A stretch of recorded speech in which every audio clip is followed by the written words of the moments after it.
Hey everyone, my name is Nate, and recently Pac-Man 99 released for the Nintendo Switch. I really enjoyed playing the game, but sadly it doesn't necessarily give you the ins and outs of how to play and win the game. So today I'm going to be giving you guys some tips and tricks on how to play the game and hopefully even help you guys win.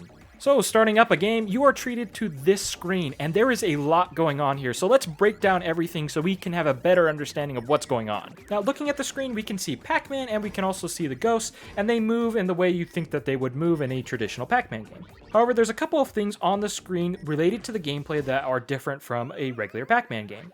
And one of these is the rows of sleeping ghosts. So on both sides of this board here, there are 8 of these little white sleeping ghosts. And as you eat them, they will go behind the nearest ghost to you and create a ghost train. You can build a ghost train of up to 33 ghosts. Now, eating a ghost train will start a combo which sends Jammer Pac-Man over to your opponents. Jammer Pac-Man are these white Pac-Man that if you run into them, they slow you down and give you a greater chance of running into a ghost. So you want to avoid them at all costs. Now, as you move throughout the rounds in the game, these Jammer Pac-Man will start to upgrade. At the beginning of the game, they are stationary and won't move at all. Later on, they'll start moving, then they'll start to target you, then they'll turn into these red Jammer Pac-Man that will destroy you, which I'll talk about later on in this video. But that's the Jammer Pac-Man for you. You want to avoid them at all costs, but you do want to send them to your opponents by eating the ghosts. And now, next up, I'd like to talk about the UI of this game, because it really relates to the gameplay and how to better strategize and possibly win the game. So first, in the upper right hand corner, we can see the number of remaining players in the game as well as the number of KOs we currently have. Now, jumping down to the left hand corner, we can see what round we are currently on. Now, at the beginning of each round, you are guaranteed to have 4 power pellets spawn in their respective locations throughout the map. However, the number of pack dots, or the smaller little dots that spawn throughout the board, that's totally random. So you could have none spawn, or you could have the whole board full of those little pack dots. In order to advance to the next round, you need to eat a significant amount of smaller pack dots and power pellets. Now, after eating some of these power pellets and pack dots, a fruit will spawn in the center of the map, and if you go over as Pac-Man and eat that piece of fruit, the next round will begin. Next up, I'm going to talk about speed, which, as it sounds, it determines how fast Pac-Man is moving.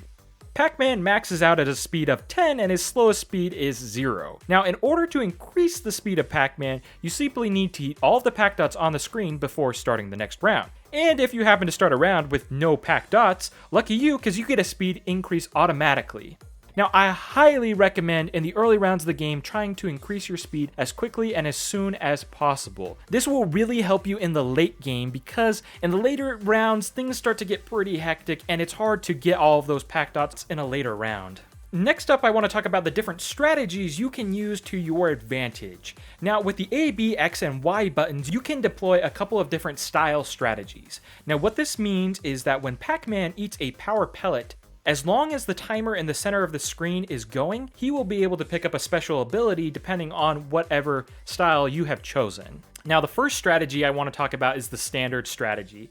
This actually doesn't give Pac-Man any abilities. He simply goes throughout the board as normal, can eat ghosts, and that's all there is to it. However, there are no drawbacks to using the standard strategy, and it's probably a pretty good bet for beginners. Next up is the speed strategy. Now, this is a very easy strategy to understand. It simply boosts Pac-Man's max speed and allows him to move throughout the board quicker. However, the drawback to this strategy is that any ghosts he eats while using the speed strategy will get cut down in half when sending Jammer Pac-Man to opponents. So while it can quickly move Pac-Man across the board, you do have to keep in mind that you're not necessarily going to be attacking opponents with the same amount of power you normally would if you were just doing the standard strategy. I recommend using this strategy when you need to quickly get to the next round. The reason why is because this will help you to quickly gather the various pack dots you need to advance to that next round, and it's also good to employ if you need to move around quickly and there's not a lot of ghosts for you to gobble up. Now, the next strategy that I want to talk about is the train strategy, and it's probably my favorite strategy. Now, after eating a power pellet and having the train strategy activated, any of the sleeping ghosts that you eat are going to be doubled on the ghost train. So that means if you eat a row of 8 of those sleeping ghosts, it's going to become 16 ghosts on the ghost train. Now, the one drawback to this strategy is for each of those sleeping ghosts you eat while having the train strategy activated, a Jammer Pac-Man will spawn on your map. Now, to me at least, this isn't that big of an issue, because if you eat a power pellet and then you go immediately to the next power pellet, and while you're going to that next power pellet, you eat those sleeping ghosts, when you get to that next power pellet, all of those Jammer Pac-Man that are going to spawn on your board are suddenly going to disappear. So there's really not a lot of drawbacks to using this strategy as long as you line things up properly. Now, the last strategy that I want to talk about is the stronger strategy, and this is probably the one that needs to be used with the most caution, because every time you eat a power pellet while on the stronger strategy, it's actually going to lower your speed by 1. And if you don't have a speed of 1, it's not going to be as powerful. And you also need to keep in mind that the timer for having that power pellet activated is cut in half. So while this strategy does have some drawbacks, it actually has a lot of strengths. So in the beginning rounds of the game, if you eat a ghost, it's going to send over twice as many or more Jammer Pac-Man to your opponents. So it's essentially multiplying that for you. And in the later rounds of the game, what it's going to do is if you eat a ghost and you have a really high combo, it's going to send over to your opponents a red Jammer Pac-Man, one of the most deadly Jammer Pac-Man in the game. Red Jammer Pac-Man are special Pac-Man that come out later during the game, and these Pac-Man will move around your board and try to chase you around. And if you touch them, you are going to die instantly.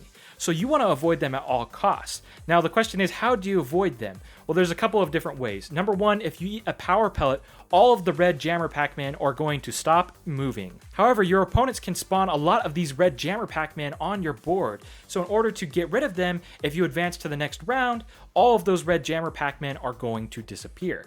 Now, going back to that stronger strategy, I don't recommend using that strategy at the beginning of the game. I actually recommend waiting, building up some speed, and then towards the end of the game, using this strategy because it's going to send more of these dangerously dead Jammer Pac-Man over to your opponents, and it's going to be an easier win for you. Now, while we have 4 different style strategies, there's also 4 different targeting strategies. Now, the first targeting strategy that I'd like to talk about is the random strategy. This is the easiest to understand. It simply picks a couple of random opponents and then sends Jammer Pac-Man their way. The next strategy, which is the counter strategy, sends Jammer Pac-Man to the people who are trying to attack you. The knockout strategy sends Jammer Pac-Man to players who are on the verge of being trapped by ghosts or are on the verge of defeat, essentially. And finally, the last strategy is the hunter strategy, and this sends it to people who have the most KOs in the game. So these strategies are pretty simple to understand, but there's a couple of key things you want to keep in mind as you choose one of these strategies. So as you knock out opponents, you actually get these things called shield badges, and you start to build them up by knocking out more and more opponents. And if you happen to knock out an opponent who has built up a couple of shield badges, you get to take all of those shield badges from them. You can have a maximum of 4 of these shield badges, but the question is, what do these even do? Well, down at the bottom of the screen, you can see all of these little dots across the bottom. Now, for each shield badge that you have, it's going to essentially put a shield in front of 2 of those dots. And if somebody tries to send a weak attack at you, say they only try to send 2 Jammer Pac-Man at you, this shield is automatically going to stop those Jammer Pac-Man from coming your way. So if you get all 4 of those shield badges, you're going to be able to block attacks of up to 8 Jammer Pac-Man without having to do anything.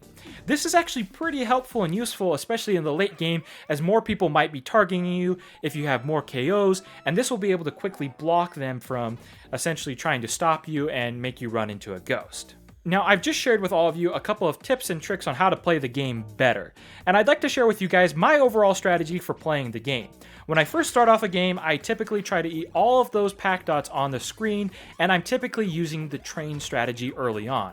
As I'm building up my speed and sending more of those Pac-Man over to my opponents, I am able to KO people and build up those shield badges to defend myself.